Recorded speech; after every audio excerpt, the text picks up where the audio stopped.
Control number 45543, please introduce yourself. Good day to my future employer. My name is Christine Olpo. I'm 38 years old. I'm single and no children. I have 2 brothers and 4 sisters.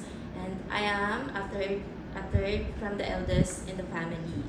What is your educational attainment? I am 2 years graduate in Access Computer College in a course of Computer Secretariat. Why do you want to go to Hong Kong? I want to go in Hong Kong to give a better future for my family. Have you been to any country before as an OFW? Where, what kind of work you had? Yes, I have. I worked before in Riyadh, Saudi Arabia for 2 years. Do you have experience in taking care of old person?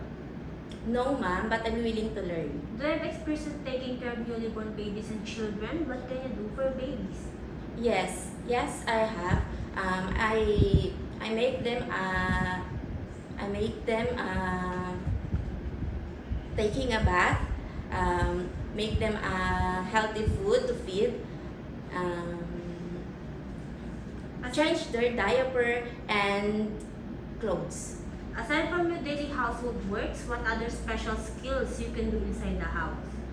I can cook, simple sewing and cooking. Can you cook? What foreign dishes can cook? Chinese food, steamed fish and vegetables. I can also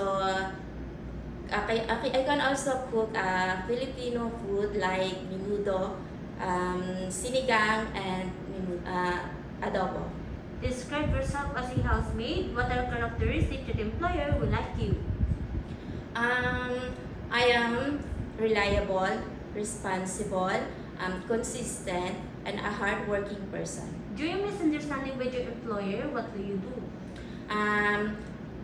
I sorry to them and then make sure that it will never happen again.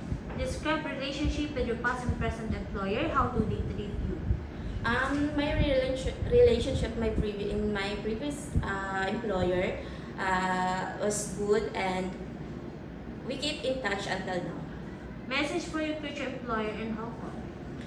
For my future employer,